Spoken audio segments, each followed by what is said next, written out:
Good morning, everyone. Welcome to American Scouser's Morning Coffee or Tea with American Scouser.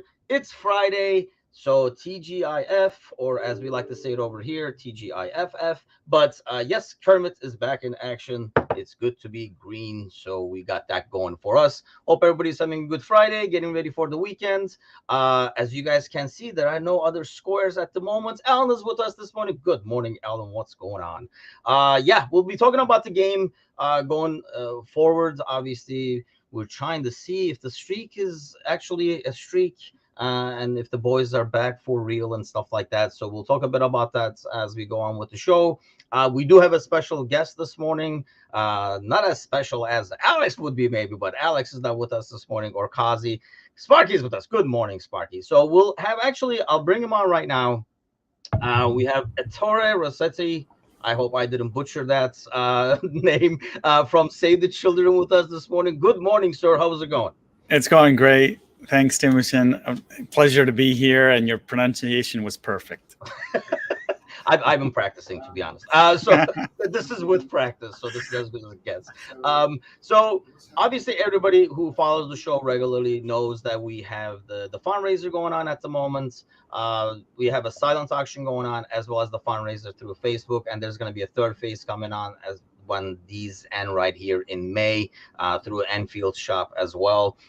Going well overall, but it can always be a lot better. There's still a lot of items on the silent auction that do not have bids, so we'll post those links as we go. But kind of wanted to talk a little bit this morning about what's, why we're doing this, first of all, and where these funds go and how it can help and stuff like that. But it's all right. Let's start with you. If you want to kind of like give us a brief introduction about you and your background. I know you've been with Save the Children for a long time now.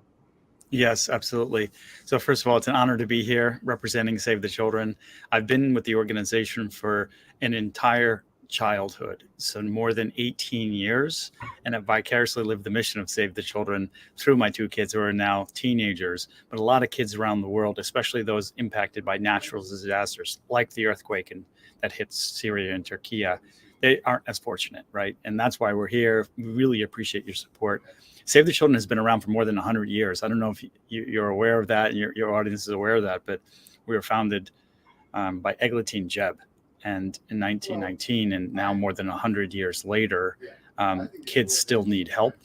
She asserted that all children should have rights, basic human rights to survival and protection and education. And that is the mission of Save the Children. And we work in more than 110 countries around the world, providing that for kids. And so let's get a bit more about you personally over here, because I've been stalking, well, or as we like to call it in American Scouts, are doing research. And you have quite the story when it comes to doing fundraisers. So this might be our very first guest who is in the Guinness Book of Records. So tell us a little bit about this, because I thought it was cool as heck. Yeah, I'm happy to do it. So essentially, this picture here shows me and my identical twin brother. His name's Angelo, and people couldn't tell us apart. We were college roommates, and so he decided to shave his mustache, and then he's kept it shaved, and that's how people tell us apart. So he is a professional. I thought you guys had to like pick straws, like who gets the stash? Right. I mean, it used to be the only people that could tell us apart in college were like our neighbors, right, and our housemates, and we said finally, like, what's the secret?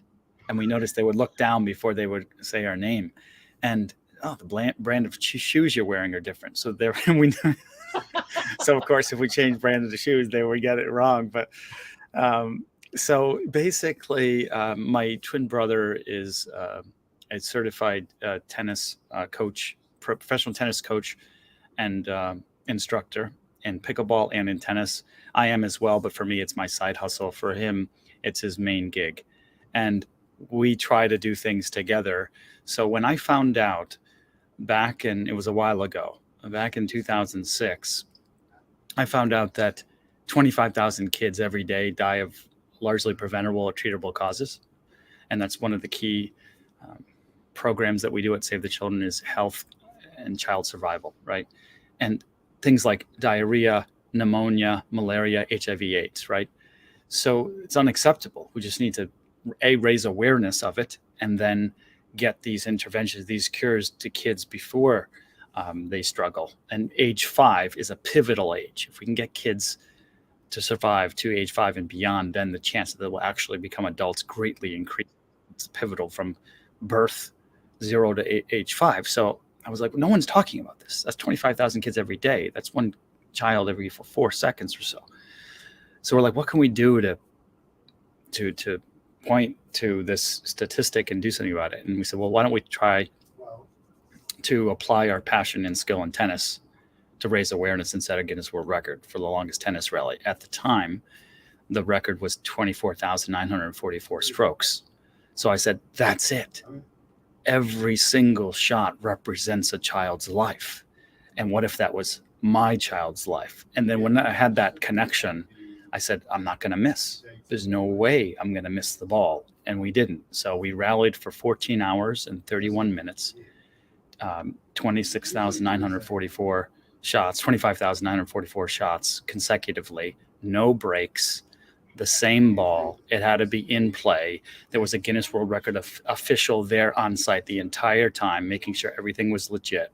And we not only set the record, but only 1 in every 100 records or so ever actually get printed in the book. And so we were so grateful that it was actually picked up and printed in a couple of the publications. So we're super thrilled. But the most important thing is then when media would ask us, well, why did you do this? We had the 2-part narrative. The first is passion for saving children, in this statistic, which I'm happy to report is no longer 25,000 children every day. It's been reduced over the past decade to 15,000 children. Still not zero, but it's headed in the right direction. So a couple of years ago during the pandemic, when everybody was struggling physically, mentally, and such, we said, well, why don't we try it again in the sport of pickleball? So World Mental Health Day, October 10th, a couple of years ago, we set forth to try to set a Guinness World Record, a new record, for the longest pickleball rally.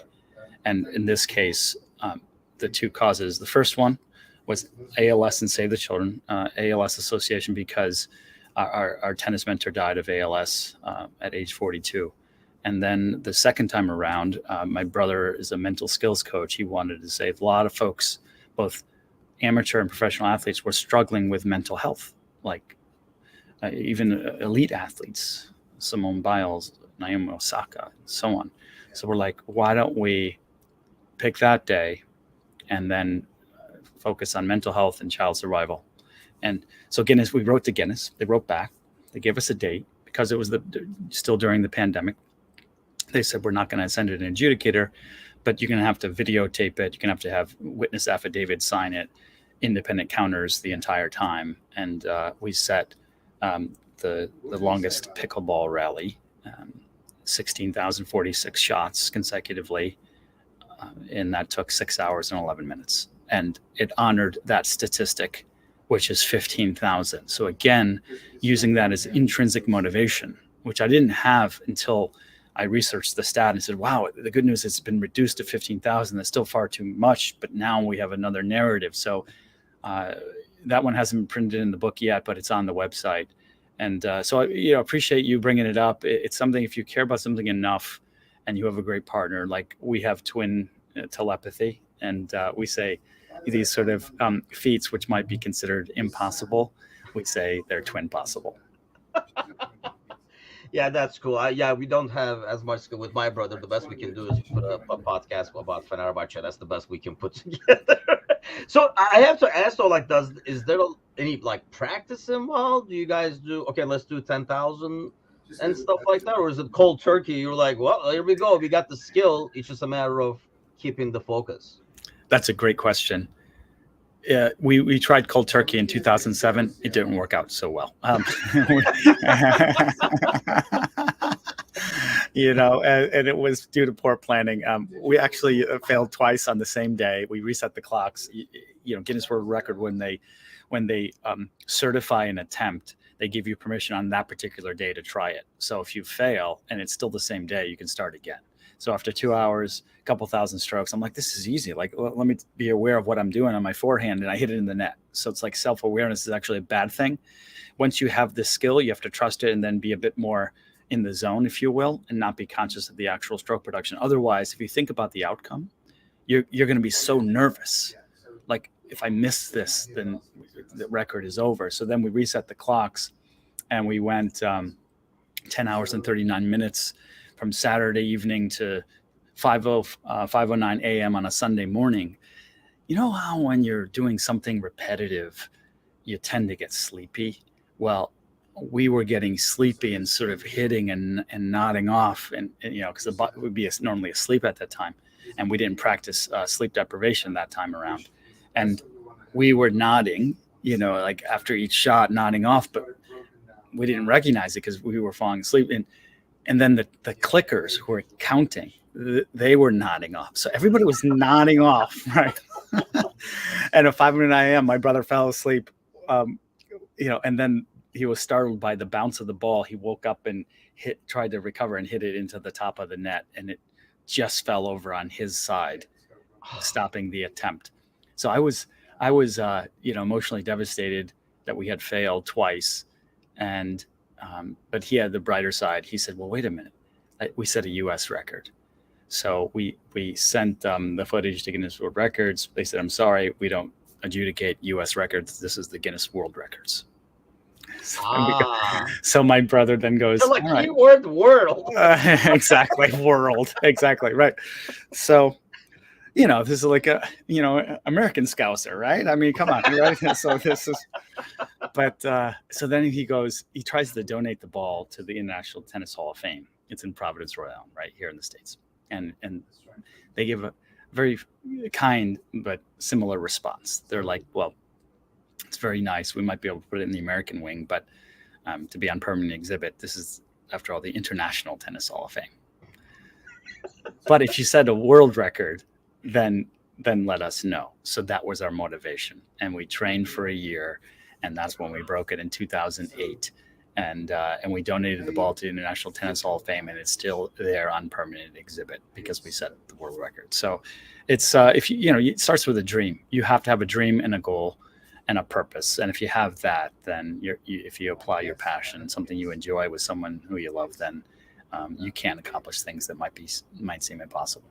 Yeah, that is very cool. And I think the key thing over there is, like having a purpose, like having a goal for it. I mean, I can speak for personal experience. I was telling you before we went on there too. I mean, it is challenging at times when you, like, even a simple fundraiser like this, it is challenging at times because you don't get the reaction that you hope to get. But then you sometimes get like help and a reaction and, like positive reinforcement from people. Maybe you don't expect sometimes, but those keep you going, and the goal keeps you going, so despite having people perhaps disappoint you along the way, or, like you don't get the support that you expected you would get and stuff like that, you kind of like see that light at the end of the tunnel, and you're like, you know what, that's fine. You just get out of the way. Then I'm just going to keep trying to go that way. And then whoever helps me, whoever pushes me over that way, we'll do it together. And I think that's probably, as you do this for a living, if you will, which is a great way to do a living, I think, in terms of like how rewarding it must be. Alan says that pole must have been threadbare. He's absolutely right. You're right, Alan. It was, two things that was very fascinating. There was yellow fuzz on the court, a circle in the middle of the court on my side and his side. And by the end, the ball wore off the fuzz unevenly. So as the rally was going, there were a couple of scares, like even a let cord, meaning hitting the net and going over, and almost a near miss because of that uneven wear pattern. By the end, the ball was much smaller than a regular tennis ball. I've been having a tennis ball here, but right. So it was much smaller than this. And it was like a brown rubber underneath this because the fuzz is glued to a rubber. All the fuzz was gone. The ball was much smaller, remarkably smaller than this. And because it didn't lose its the pressurized center. The ball was bouncing as if you were playing a racquetball. So what was mentally discouraging was as the rally progressed, it was more difficult. We had to stand further apart to the baseline by the end of the rally because the uneven wear. So it kind of looks like the planet Earth a little bit because there's a little pockets of fuzz, but it's brown rubber. You would not recognize it as the core of a tennis ball. That's crazy. Yeah, when I saw that, like I say, when we first emailed back and forth, I looked it up and I was like, oh my God, are you kidding me? And then just trying to put it into perspective. And now that you tell us like how long it took and stuff, I just can't imagine. That's a shift and a half to keep doing that. So that is crazy. That is crazy. But I mean, yeah, I think if you have a goal in mind, it probably helps you keep going. In terms of you have to prepare for it, and that's what I was when I saw that. I was like, man, I wonder how much they practice for this, because it would suck to start and be like, oh damn it, we got like stuck at 5,000 or something like that. But so going back to like Save the Children right there, yes. What made you pick Save the Children, I guess, or like talk to us about a bit about like the fact that it is children? And I think when we were picking a fundraiser to support, we knew the cause. Because obviously I'm originally from Turkey, so I could like share in our Discord channel more stuff that I was getting access to, and but we kind of picked Save the Children because we felt they are probably the most vulnerable and probably need the most help long term as well as short term. Yes, that's right. So Save the Children has been on the ground in Syria, Turkey, well before the earthquake hit. And as a result, we were one of the first responding organizations, if not the very first. Even the Ministry of Health and the emergency first responders were greatly impacted in the respective governments. In fact, lots of lives were lost as a result. And therefore,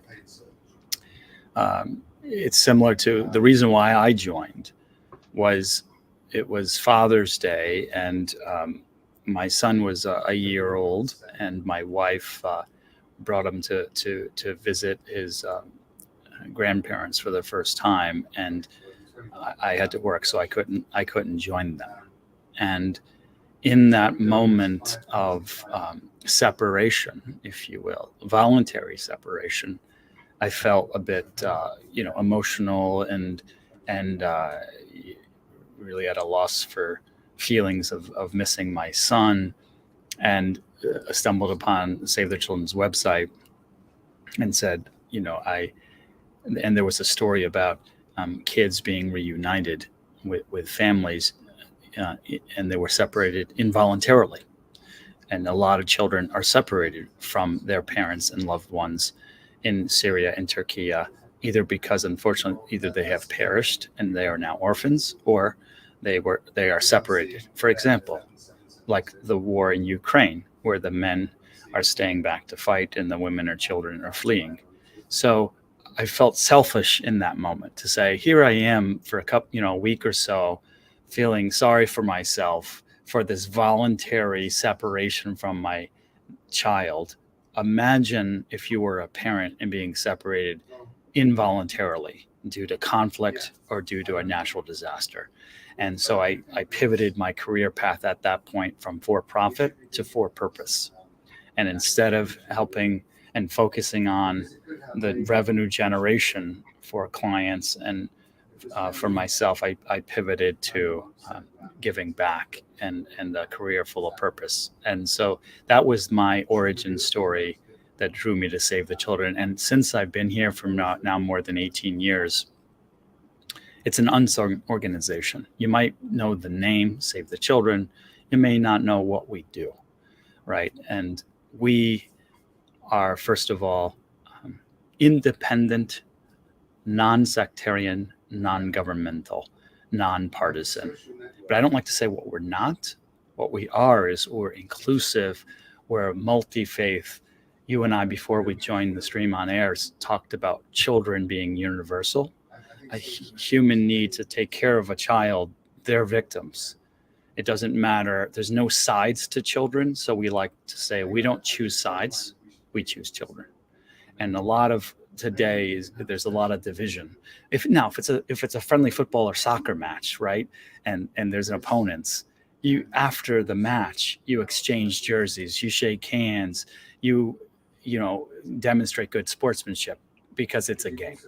But this is real life, and so that's what really drew me to Save the Children. That we work with all political parties. We're non-governmental, but we work with governments and ministries of health to support them. We work with other nonprofit and non-governmental organizations on the ground. And so that's a bit about what we do. People know the name. They may not know what we do. The other unique differentiator is Save the Children is not only an emergency relief organization, like now the earthquake in Syria and Turkey, but also a long-term development organization. So we are there for the long term. We don't just come in for the emergency and then leave. We're there for decades. And that's why Save the Children started in one country and now in more than 110 around the world, where we give kids basic needs like health care, education, protection from harm, economic inclusion. And I'm glad you mentioned like the long-term thing, because that's what I kind of want to talk about. Because I mean, obviously, when we were putting the fundraiser together, one of my bigger concerns was the fact that, I mean, sadly, this is how tragedies work, right? I mean, we're here in the U.S. I've been actually here in the U.S. longer than I had been in Turkey now. That's what getting old does to you. But, you know, one thing that, you know, you hear about a tragedy happening. We were talking about this like we went on air. You hear a tragedy happening in the other corner of the world, and you kind of see the footage and you're like, man, that's terrible. And the first day it's everywhere. The second day it's like the third news. And then, oh, look, different tragedy. And then, you know, it goes there and the other one gets forgotten. And I mean, to be perfectly honest, if I wasn't from Turkey, this would probably one of those for me as well. I just keep hearing the stories, and you know, when you're closer to it, you know that it's not over, it's ongoing, it's forever in some ways, especially when you talk about like children who go through a tragedy like this. And that's one thing I want to talk to you about, because I think when you do a fundraiser and people see a fundraiser before they donate, I think, you know, the thought goes to where is the money going to go? And at the same time, you know, is it going to be useful? Like, what is it going to bring? Like, what is it going to add? And I think when something, because it's been about like 2.5, almost 3 months now. I think because as children, it's important to understand how much more work and how much more is needed for the kids in general. Like, can you tell us a bit about that? Because I think that's important to explain to people that I think for adults, you know, you face adversity, something like this happens. It's probably like a huge initial shock, but you try to put the pieces together because you have kids and, you know, like you have people to take care of. So you don't probably think about it as much yourself, and you're trying to put the pieces together the best you can. But for a kid, I mean, I've said this on air before, it's very difficult to tell a little child, and you kind of avoid it as much as possible, that their grandfather died. I can imagine the shock that the kid is going to feel initially. And as they get, you know, as the time passes of losing family, friends, home, school, and stuff like that. So it's more like a longer journey to assist these kids than just initially, you know, saying, okay, here's a tent, here's water, and we're good. Yes, yeah, you're right. It is. Emergency response is misunderstood, I think. There is that knee-jerk response to help right away, but then people forget about it when it moves off the headlines, out of the news cycle, which this emergency largely has. The first most important thing we can do is safety and protection, to make sure that children are accounted for and that they survive. But there's an aftershock, if you will, and I'm not talking about the tremors. I'm talking about the aftershock of once you have survived, you're at risk of infection, disease, if you were injured, bacteria. So it's important that health, nutrition, basic hygiene. We have a WASH program where we distribute hand washing facilities and services. It might sound basic, but the difference between keeping a wound clean versus not treating it can be the difference between life and death, and often is. So that's number one. After the initial emergency response, then we pivot into health, hygiene, and nutrition. Kids are vulnerable to be malnourished now because they don't have access to clean water and food. So those basic stipends are the basic human needs are being met, right?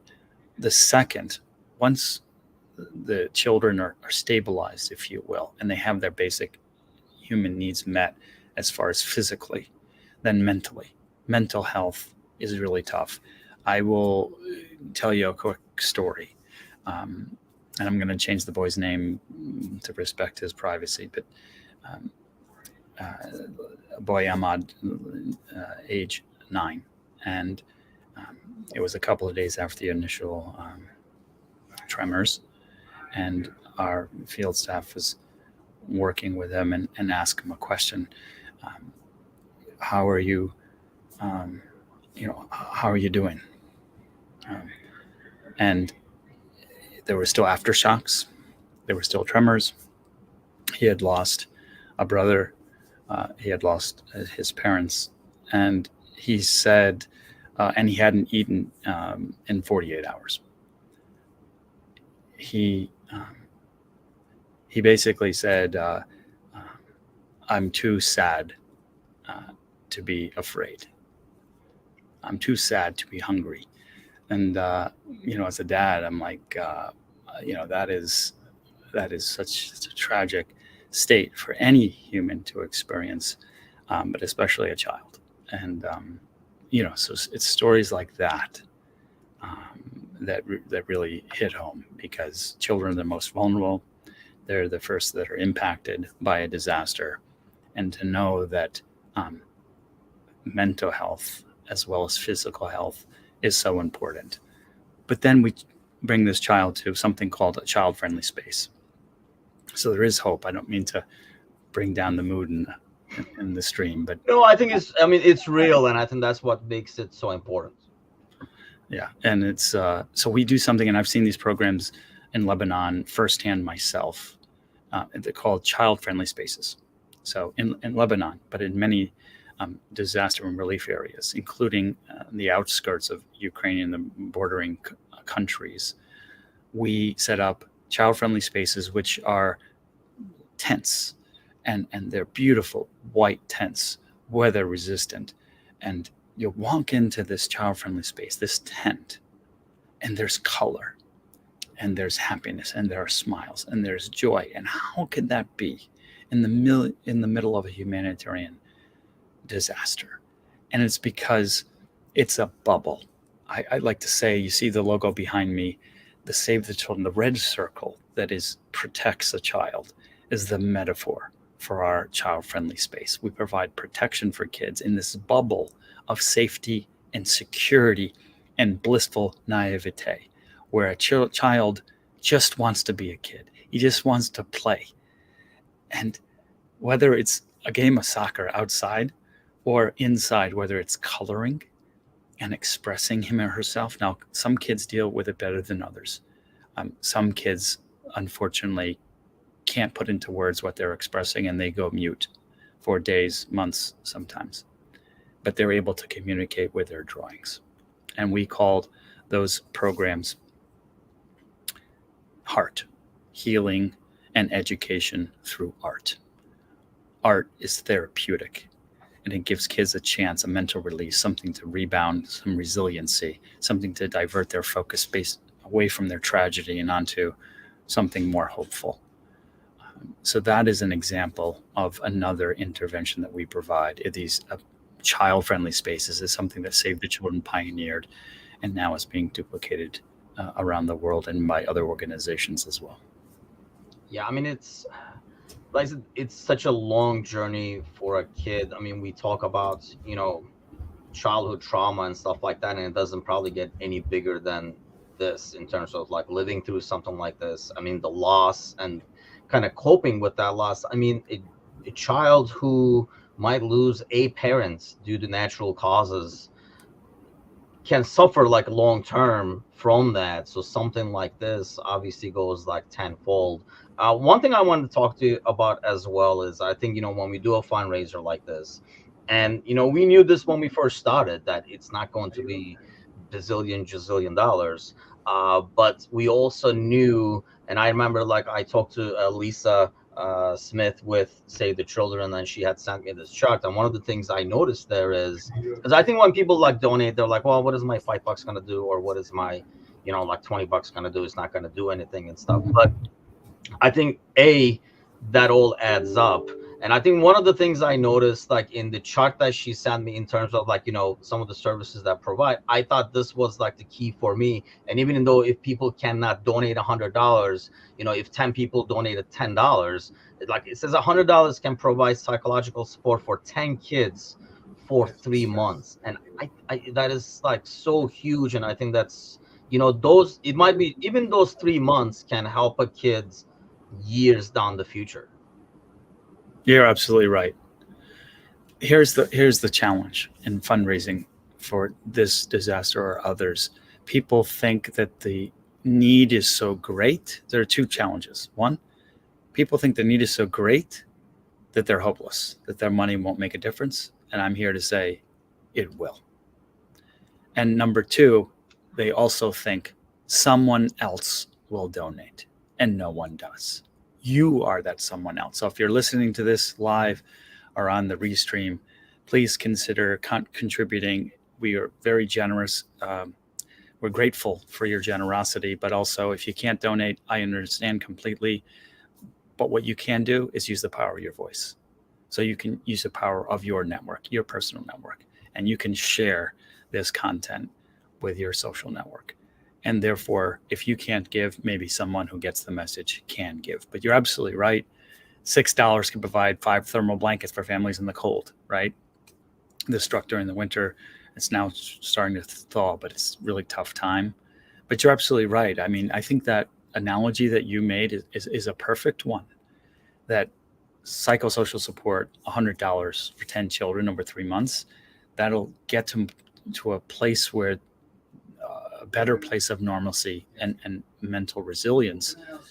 Even if you can't donate $10 yourself, if you share it and 10 of your friends donate $10, that's $100 right there.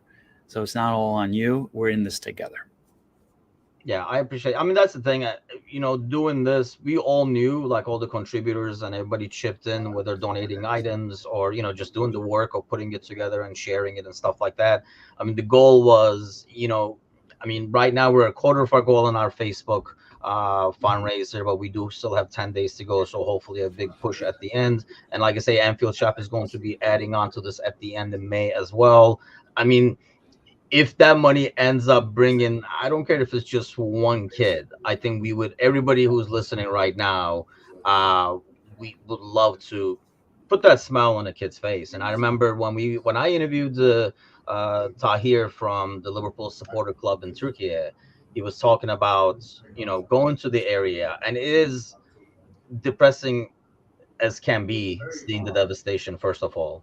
And I think as a dad, and he was as well as I am, as you are, it's very difficult to see a kid in pain. Doesn't matter if it's your kid or not. It is just heartbreaking because you can kind of feel that pain, because I think we all have automatic empathy where we feel that pain. If that pain was on our kid kind of thing, we automatically put it into the equation. And I think, if you can make that kid smile, he was talking about giving a ball to a kid, and the smile that put on the kid's face, for a second, that kid was a kid again. And he was getting teary-eyed just telling me that story. I think, it's so valuable to be able to do that. And like I say, if we're able to do just one that, if you're $1 you give or the share you do enables that, I think that's rewarding by itself. I think we can't all go out there. I know, like Bickler, who we always make fun of on our podcast for being the grumpy one, and he was saying, if he was able to, if he didn't have all the responsibilities here and his own kids and stuff like that, he would love to be out there actually handing stuff and doing the stuff. And now we're not all able to. Obviously, we have what lives, we have other responsibilities that we have to live with. But it's important to kind of like know that you can make an impact. And if and it might not affect you a lot. Like sharing is free, and if you just share that on your timeline and another 1,000 people see it, then maybe one of those people will do it. I know it sounds like an Amway pyramid scheme here, but that's how, like, that's the power of using the power of social media for the good, I think. And like I was telling you before I went on air, I've seen like fundraisers for signing Bellingham. Screw Bellingham in the midfield. uh Share this because it's free and it's going to be a lot more rewarding than money that's not going to go to a signing in the first place. Alan says, what becomes of all the orphans, which I think is a good question. I know, like, Save the Children is following as well, but like, what, yeah, that is, can you like talk a bit about that in terms of what Save the Children does to kind of provide, I guess, like a family environment for the kids? Yeah, great question, Alan. It's Save the Children. We don't run orphanages per se, but in situations like this, we work with local organizations and local orphanages to make sure that kids do have return to school, do have adult support to keep them safe and then keep them kids, right? And so that it's really important to know that Save the Children works across the sector, private, public sector, with governments, with local partners on the ground, local charities, to do the work that we do. We can't do it in a vacuum. We can't do it alone. It takes everyone. And so if everyone chips in, kids can be safe. They may have lost loved ones. They may be orphaned.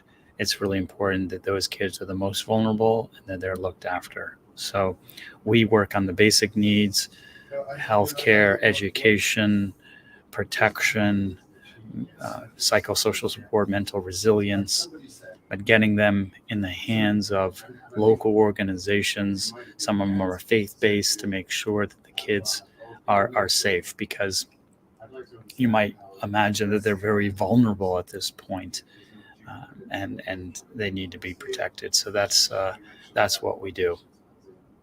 And one last question before I let you go. I mean, in terms of like the children aspect of it, I think being a child, and that keyword I think is vulnerable, right? I mean, to everything, they're affected so easily, and something like this would shake us as adults who've seen it all, lived through it all, and stuff like that.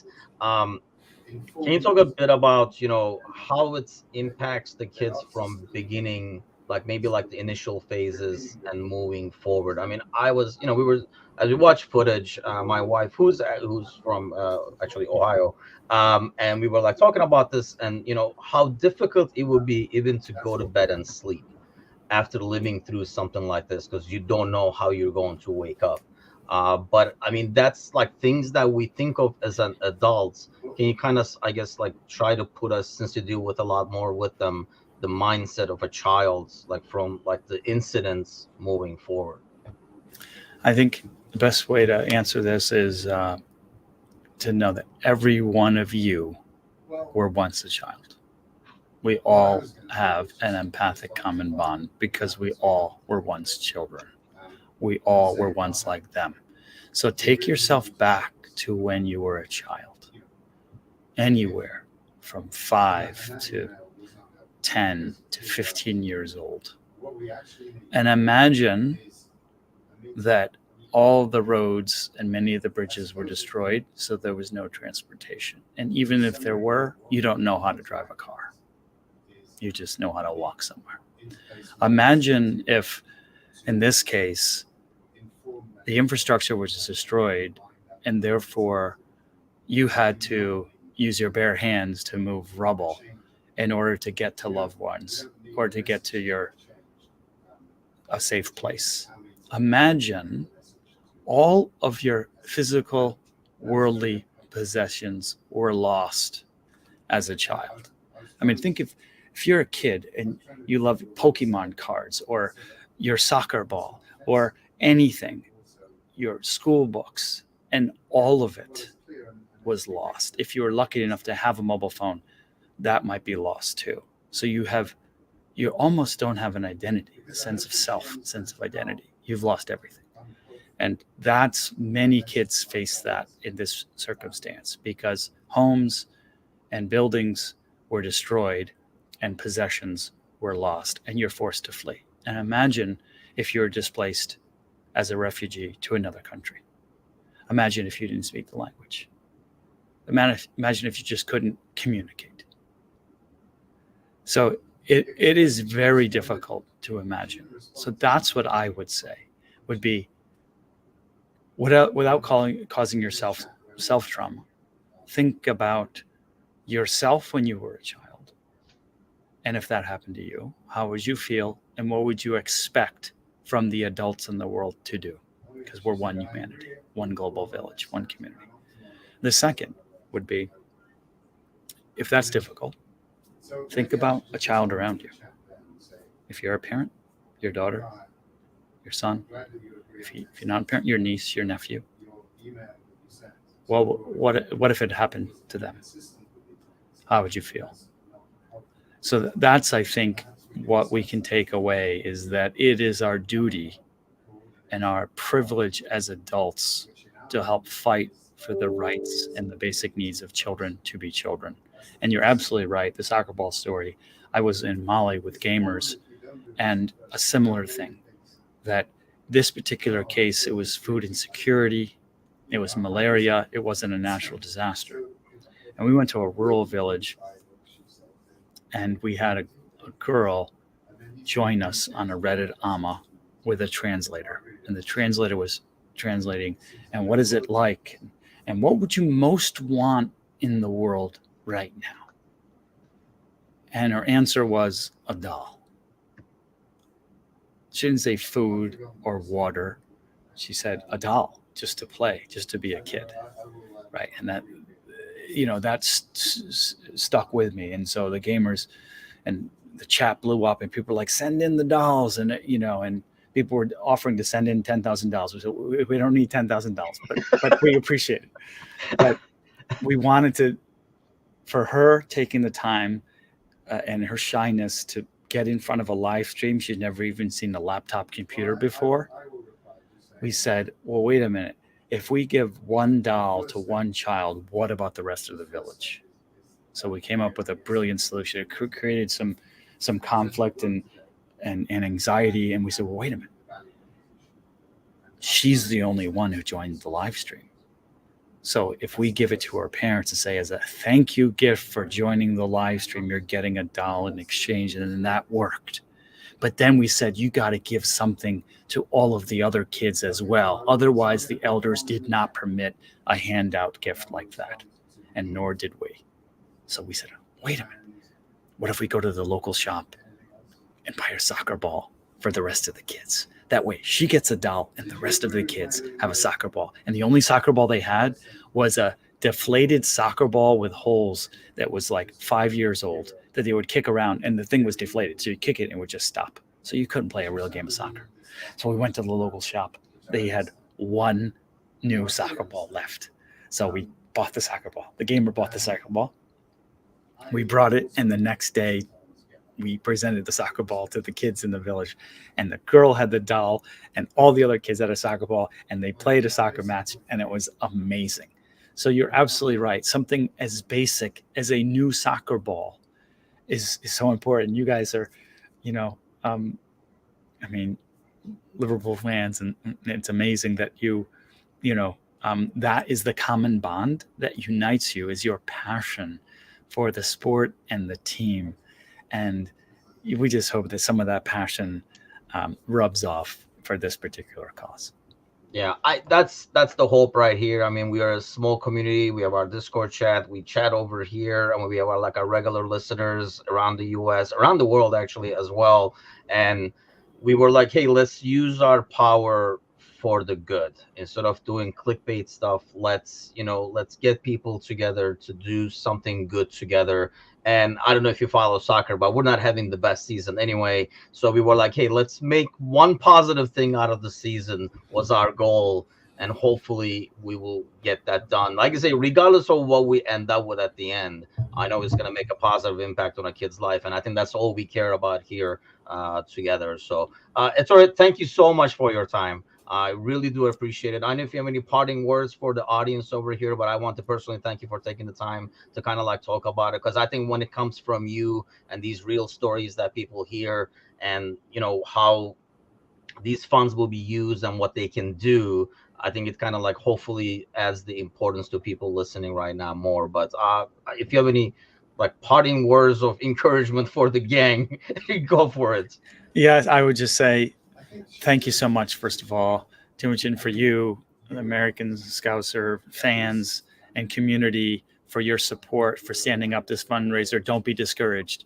Believe me, yes, technically by profession, I'm a professional fundraiser and humanitarian, if you will, but it is hard to do a personal fundraiser.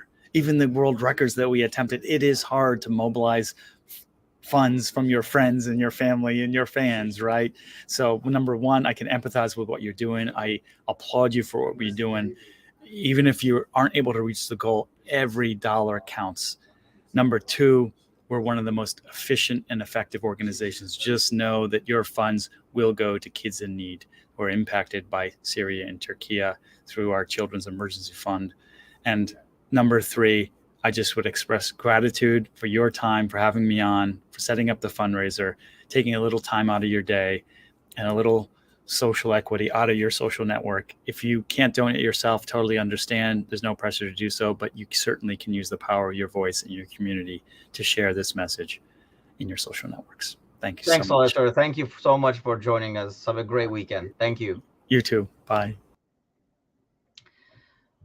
Well, that was great to hear some of the stuff from Ettore. So that's definitely well appreciated. I know most of you guys tuned in this morning to probably get some like Liverpool stuff, but I think this kind of puts, I mean, some of the stuff hopefully that he said puts in the perspective that there's some stuff that is more important in the grand scheme of things than signing midfielders and beating the hell out of Forest this weekend. But talking a little bit about that, Alan says, thank you for your effort. I mean, that's the thing. Like talking to these guys, especially the Save the Children USA, I can personally say there's a lot of red tape that goes on, especially when it's international, dealing with, Save the Children in Turkey, Save the Children in USA and stuff like that. But they have been extremely helpful in terms of like getting us the information, providing us the resources, helping us along, showing us like the best ways to do it in terms of the fundraiser and stuff like that. So huge thanks to them. And yeah, I mean, we chose them based on that reputation alone.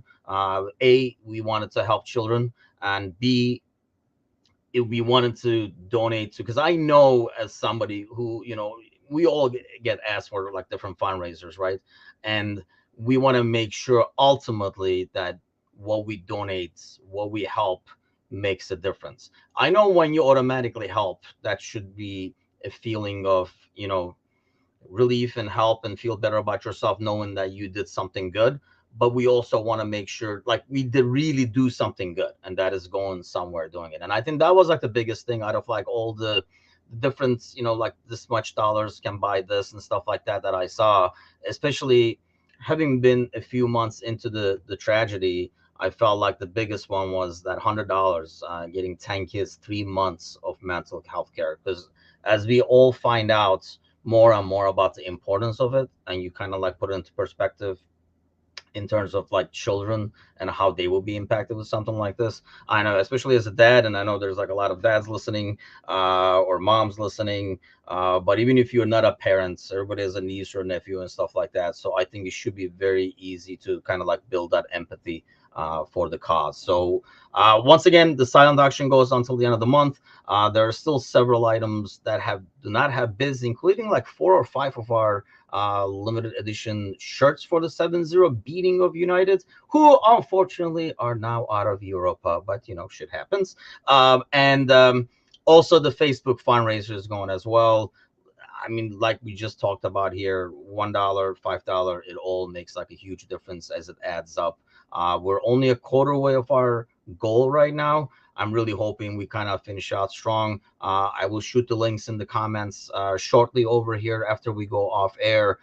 Please do what you can. And like kind of like Ettore was talking about too, even if you're in a situation to be able to donate, sharing is just free. And I think that's like the the thing that, when I look at my like people that I expected more support from, I think that's like my biggest disappointment when I don't see that, because sharing is free. You might not, and you might not even care for the cause. If you, I mean, I don't know how, but whatever it is, but sharing is free. Just click on the share thing. So if you don't, somebody else might, or somebody else might be in a situation where they can donate. And doesn't matter if it's $1, $5, or whatever it is, it all adds up, like we were talking about. So thank you for your guys' time today. Like I say, I know I didn't mean to do a switch and bait over here, but I felt like, and we feel at American Scouser that this is kind of like important cause we picked, and we're really doing our best to kind of like get the most out of it that we can. Make this the positive coming out of the season, donate as much as we can, and kind of like use our power and numbers and stuff for good. I think we're up to like 42,000 followers or something like that on Facebook right now, and does if it's not doing any good, it doesn't do any good, if that makes sense. But thank you all for your time. I would love to talk more about the game, but felt like this was more important, and I kind of wanted to have Ettore talk as much as possible about the cause. We can always talk about our midfields, but if we can help one child through this morning show over here, I feel like this is the best morning show we've ever done. So thanks a lot for your time. Have an awesome weekend. Let's hope we beat the hell out of Forest, get another 3 points, and continue the streak over here. Have a great Friday, guys.